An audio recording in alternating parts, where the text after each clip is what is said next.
श्रीहरये नमः श्रीहरये नमः श्रीहरये नमः। गोपिका जीवनस्मरणं गोविन्दा गोविन्दा। श्रीमद्भागवते प्रथमस्कन्धे षोडशोऽध्यायः। सूत उवाच ततः परीक्षिद्विजवर्यशिक्षया महीं महाभागवतः शशासः यथा हि सूत्याम् अभिजातकोविदाः समादिशन् विप्र महद्गुणस्तथा।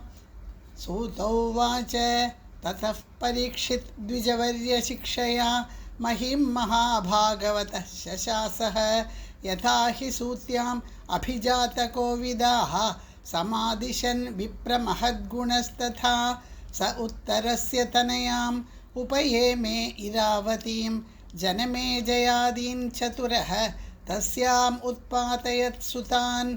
आजहाराश्वमेधां स्त्रीन् गङ्गायां भूरि दक्षिणान्।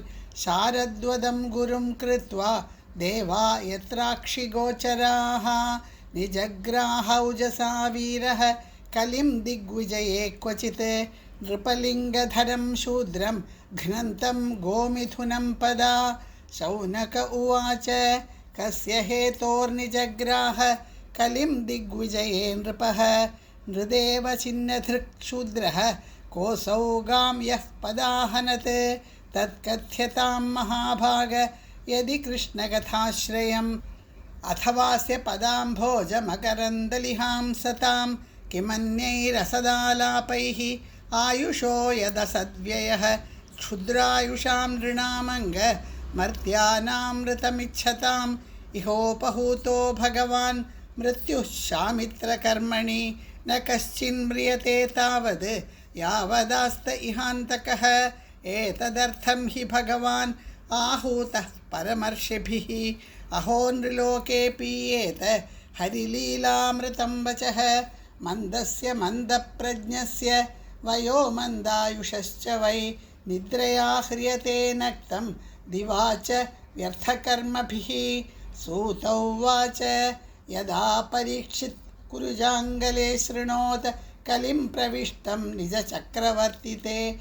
निशम्य वार्ताम् अनतिप्रियां ततः शरासनं संयुगशौण्डिराददे। स्वलङ्कृतं श्यामतुरङ्गयोजितं रथं मृगेन्द्रध्वजम् आश्रितः पुरात्।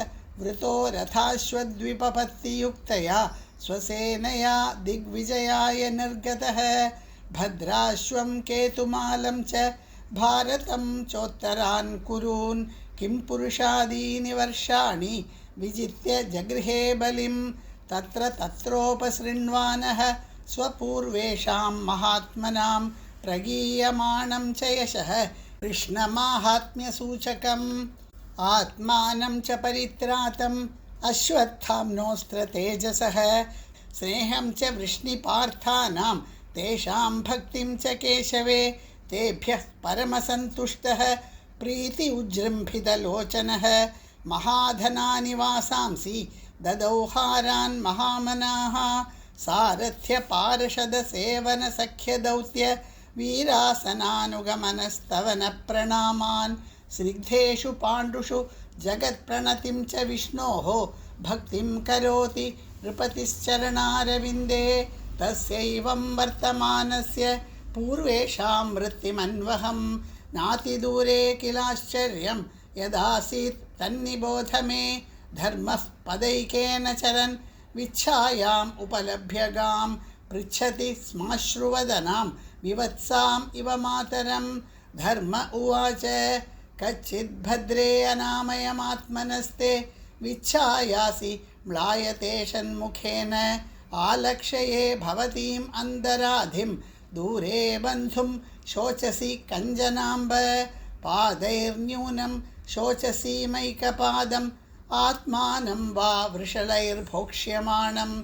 आहो सुरादीन् कृतयज्ञभागान् प्रजा उत स्विन् मखवत्यवर्षति। अरक्ष्यमाणा स्त्रिय उर्विबालान् शोचस्यथो पुरुषादैरिवार्तान्।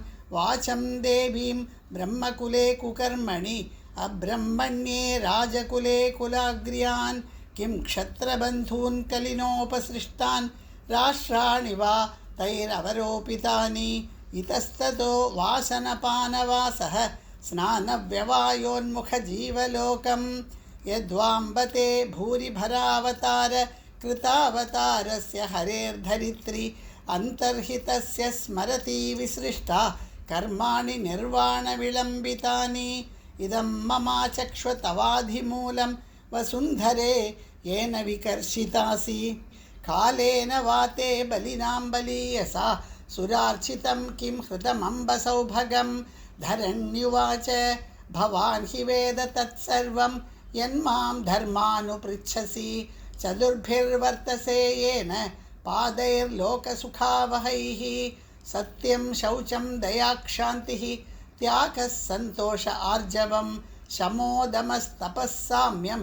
तितिक्षोपरतिः श्रुतं ज्ञानं विरक्तिरैश्वर्यं शौर्यं तेजोबलं स्मृतिः स्वातन्त्र्यं कौशलं कान्तिः धैर्यं मार्दवमेव च प्रागल्भ्यं प्रश्रयशीलं सह ओजो बलं भगः गाम्भीर्यं स्थैर्यम् आस्तिक्यं कीर्तिर्मानोऽनहं कृतिः एते चान्ये च भगवन् नित्या यत्र महागुणाः प्रार्थ्या महत्त्वमिच्छद्भिः न वियन्ति स्म कर्हिचित् तेनाहं गुणपात्रेण श्रीनिवासेन साम्प्रतं शोचामि रहितं लोकं पाप्मना कलिनेक्षितम् आत्मानं चानुशोचामि भवन्तं चामरोत्तमं देवान् पितॄन् ऋषीन् साधून् सर्वान् वर्णांस्तथाश्रमान् ब्रह्मादयो बहुतिथं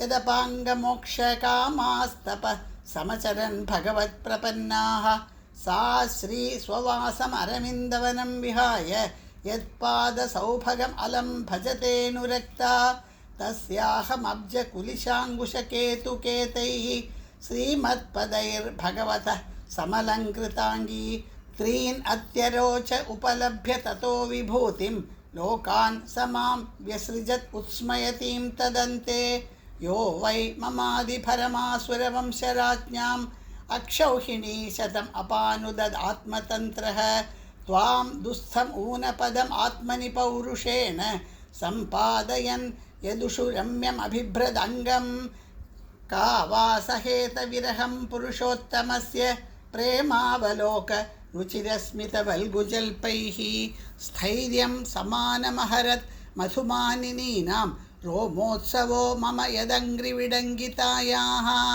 तयोरेवं कथयतोः पृथिवीधर्मयोस्तदा परीक्षिन्नाम राजर्षिः प्राप्तः प्राचीं सरस्वतीं तयोरेवं कथयतोः पृथिवीधर्मयोस्तदा परीक्षिन्नाम राजर्षिः प्राप्तः प्राचीं सरस्वतीम् इति श्रीमद्भागवते महापुराणे पारमहंस्यां संहितायां प्रथमस्कन्धे पृथ्वीधर्मसंवादो नाम षोडशोऽध्यायः।